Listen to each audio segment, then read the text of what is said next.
बिस्मिल्लाहिर्रहमानिर्रहीम। अस्सलाम वालेकुम मेंबर्स व्यूअर्स, होप सब खैर खैरियत से होंगे। आज की वीडियो में जो कुछ स्टॉक्स डिस्कस करते हैं जिनमें बड़ा अच्छा पोटेंशियल है और this is the right time कि उनको टारगेट किया जाए। और अभी शायद वो लाइमलाइट में नहीं है, जिस तरह एक टाइम पे मिचेल्स नहीं था, इसी तरह एक टाइम पे ये फ़िरोज़ को कोई नहीं देख रहा था उस वक़्त, और सूका का कोई ज़िक्र ही मेरे ख़्याल में कहीं पे नहीं होता था।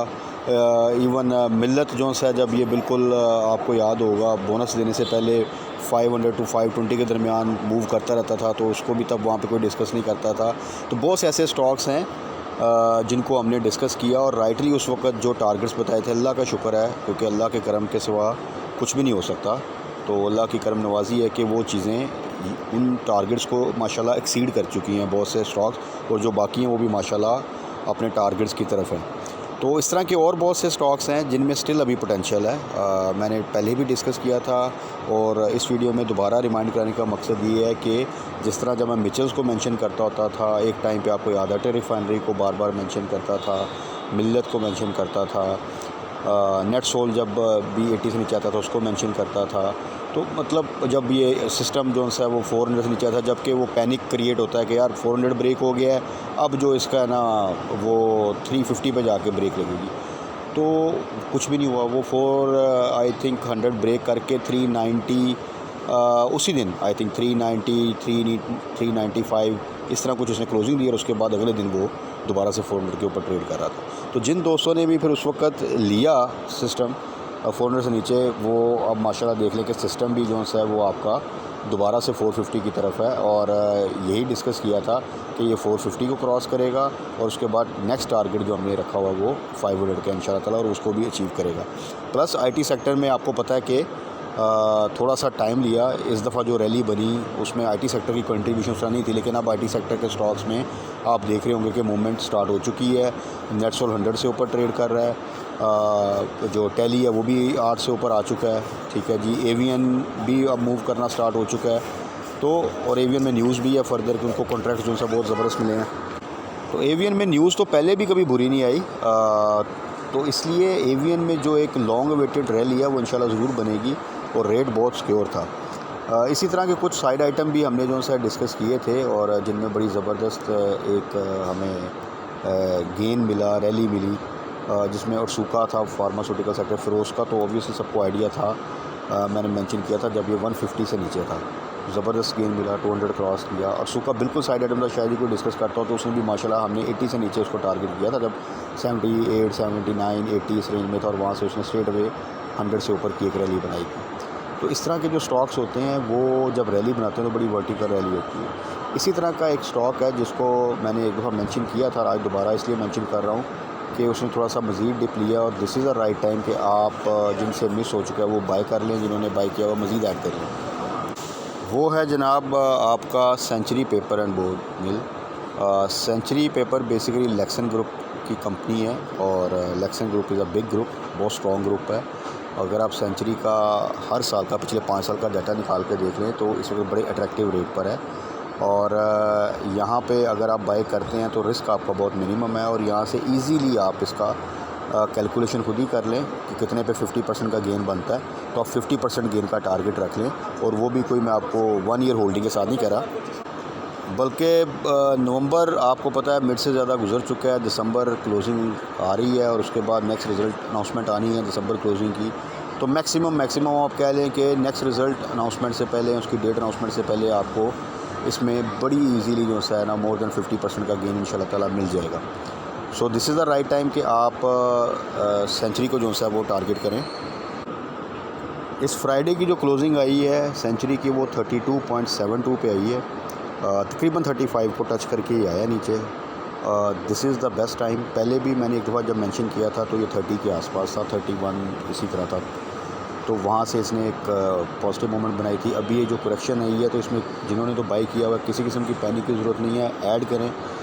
ये आपको यहाँ से इजीली आप इसको 50 का टारगेट कर सकते हैं और अगर आप कैलकुलेट कर लें इन टर्म्स ऑफ परसेंटेज तो it will be a very good percentage. और ये चंद हफ्तों में आपको जो है एक आध महीने में जो है ये इंशाल्लाह ताला प्राइस आपको मिल जाएगी, बशर्ते कि कोई खुदा न खास्ता ओवरऑल सिनेरियो ऐसा ख़राब ना हो कि जो कि ओवरऑल मार्केट को इम्पैक्ट कर दे, जिसके चांसेस अल्हम्दुलिल्लाह नज़र नहीं आते। इनफैक्ट मार्केट अपना एक बहुत सालों के बाद एक बुल रन बनाया है और बड़ा स्ट्रांगली जो है वो उस तरह मूव कर रही है। ये जो फ्राइडे की एक नेगेटिव क्लोजिंग आई है, करेक्शन आई है, इट्स हेल्दी। आप देखें कि अगर एक मार्केट है जिसने तकरीबन इस वक्त मोर देन 10,000 का एक गेन लिया है KSE 100 इंडेक्स ने, तो उसमें 300 पॉइंट क्या अगर इवन 2000 पॉइंट की भी डिप आए तो वो कोई ऐसी वरी वाली बात नहीं है। और बीच में बहुत सी इंट्राडे करेक्शन आई, जैसा कि मैंने बताया कि ज़्यादा करेक्शन तो इंट्राडे आई हैं। ये इंट्राडे करेक्शन एक आना और वो भी तकरीबन 333 पॉइंट की जो सी है KSE इंडेक्स ने क्लोजिंग दी थी फ्राइडे को, तो इट्स नथिंग। तो इसमें किसी किस्म की पैनिक की ज़रूरत नहीं, बल्कि ये उन दोस्तों के लिए अपॉर्चुनिटी है जिनसे कुछ चीज़ें मिस हो जाती हैं और वो कहते हैं कि यार अगर ये पहले ले लेते तो इसमें हमें इतना प्रॉफिट होता। तो ये करेक्शन जो वो डिप लाती है तो आप उनको दोबारा टारगेट कर सकते हैं। लेकिन अगेन फिर मैं वही कहूँगा कि जो चीज़ें बिल्कुल पीक पे हैं, जो अपने 6 मंथ हाई के पास आ चुकी हैं, 1 ईयर हाई के पास आ चुकी हैं, 3 मंथ्स हाई के पास आ चुकी हैं, उसको क्रॉस कर चुकी हैं, तो उनमें थोड़ा एहतियात करें और थोड़ा सेक्टर स्टडी कर लिया करें, उसके अकाउंट स्टडी कर लिया करें, तो फिर उसमें जंपिंग किया करें। हम बहुत से स्टॉक्स हम यहाँ डिस्कस करते हैं, उनकी तो आपको सारी जो सा सिनेरियो वो डिस्कस हो जाते हैं, आगे क्या होगा, कहाँ पे स्टॉप लॉस लगाना है, कहाँ पे बाय करना है, कहाँ पे प्रॉफिट टेकिंग करनी है, उसको तो आप उस तरह फॉलो करें। इसके अलावा और बहुत से स्टॉक्स हैं, बहुत से अच्छे स्टॉक्स हैं, तो उनमें लेकिन अपनी कुछ चीज़ों को बस जो सा है वो कोई भी डिसीजन लेने से पहले उनको थोड़ा सा देख लिया करें। एक तो उनका प्राइस साइकिल देख लिया करें, हर साल का पिछले 4-5 साल का निकाल के देख लिया करें कि वो उसका हाई क्या होता है, लो क्या होता है, इस वक्त कहाँ पे खड़ा है। फिर इस ईयर का 3 मंथ्स का, 6 मंथ का, 1 ईयर का हाई लो देख लें और फिर देख लें कि इस वक्त वो कहाँ खड़ा है, और पिछले 2 रिज़ल्ट एटलीस्ट जो से वो देख लें। तो आपको मेरा ख्याल है कि काफ़ी हद तक अंदाज़ा हो जाता है कि आपने डिसीजन क्या लेना है। दूसरा स्टॉक मैं पहले भी मेंशन कर चुका हूँ, दोबारा फिर मेंशन कर रहा हूँ, IBL हेल्थ केयर फार्मास्यूटिकल का स्टॉक। फार्मास्यूटिकल के स्टॉक्स में हमें बड़ा अच्छा गेन मिला, जिसमें फिरोज़ भी है, उसने बड़ा अच्छा गेन दिया और सुका ने अच्छा गेन दिया। अब आप IBL जो सा हेल्थ केयर है वो बहुत ही अच्छे रेट्स पर अवेलेबल है अभी स्टिल, दो के ऑलरेडी वो एक गेन ले चुका है, लेकिन स्टिल उसको भी आप सेम ये और सेंचुरी तकरीबन 30s में है, तो इन दोनों को अगर आप टारगेट करें, दोनों का आप जो है ना 50 का टारगेट रख सकते हैं। तो वो अगर आप यहाँ से कैलकुलेट करें तो बड़ा अच्छा गेन जो है वो बनता है। तो IBL हेल्थ केयर और फार्मास्यूटिकल सेक्टर का एक स्टॉक जो कि बड़ी वैल्यू का है, जिसको मैंने मेंशन किया था, एबट। तो एबट क्या है, अभी अगर आप देखें तो एबट पिछले 2 दिन से तकरीबन 400 to 405 इस रेंज में जो है ना वो क्लोजिंग दे रहा है। तो ये भी जिन दोस्तों से मिस हो चुका है पहले, जिनको जब ये 400 से नीचे था तो वहाँ पे हमने बाई किया था बिटवीन 390 to 400, उनके लिए अगेन ये अपॉर्चुनिटी है, किसी किस्म की वरी की बात नहीं है। एबट की स्ट्रेटजी ये रखें कि 400 से नीचे जितना नीचे जाए वरी नहीं करना, उसको ऐड करना आपने।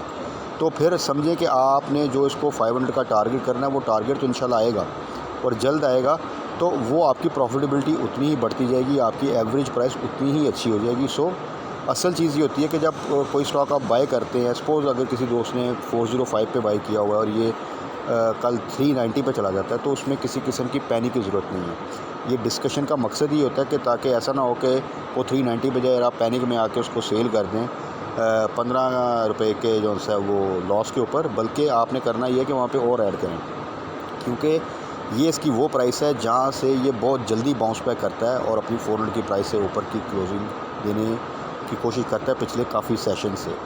और इसमें वंस जब रैली बनी तो अच्छी वैल्यू का स्टॉक है, जस्ट लाइक आप इसको सिस्टम की तरह देख लें, सेम वैल्यू थी तकरीबन, तो 400 उसका लगाएं, 400 का जब सिस्टम में आप देखें 2-3 दिन अच्छी मूवमेंट बनी है और वो 450 से ऊपर आ जाता है। तो सेम इसी तरह इसमें 2 दिन अच्छी मूवमेंट बनी हो रही है, क्योंकि साइड आइटम है, ज़्यादा कोई बहुत ज़्यादा वॉल्यूम नहीं लगते, तो आप यहाँ से अंदाज़ा लगा लें कि 1-2 कैप कोई बड़ी बात नहीं। अभी रिसेंटली भी बल्कि ये 420 को टच करके आया, वहाँ से ऊपर बल्कि क्लोजिंग दी थी इसने, तो 2 कैप लगने की बात है और ये आपको 450 से ऊपर नज़र आएगा।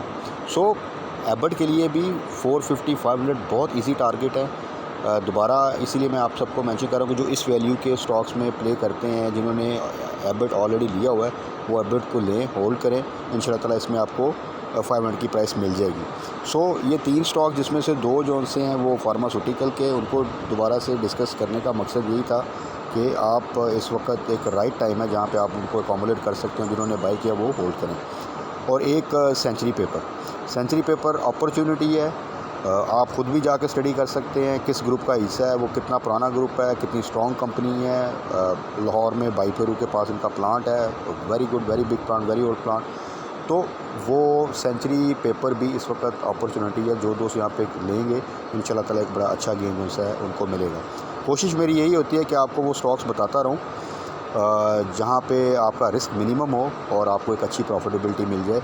क्योंकि रीज़न बीइंग ये कि हमने जब अपना पैसा इन्वेस्ट किया होता है, बहुत से दोस्त जो से वो जॉब करते हैं और वो ये माइंड लेकर आते हैं कि ऐसे कुछ ना कुछ अर्न करें, तो रिस्क को मैनेज करना ज़्यादा ज़रूरी है। अगर आप रिस्क मैनेज कर लेंगे प्रॉफिट ऑटोमेटिकली आएगा। होता क्या है कि हम हाई रिटर्न के चक्कर में जो हाई रिस्क गेम करते हैं उसमें अक्सर हमारा वो जो है ना रिटर्न तो खैर क्या ज़्यादा क्या आना, थोड़ा भी नहीं आता, बल्कि वो लॉस हो जाता है। सो रिस्क को मैनेज करें, प्रॉफिट इंशाल्लाह ताला जो आपके नसीब में होगा वो आपको मिलता जाएगा।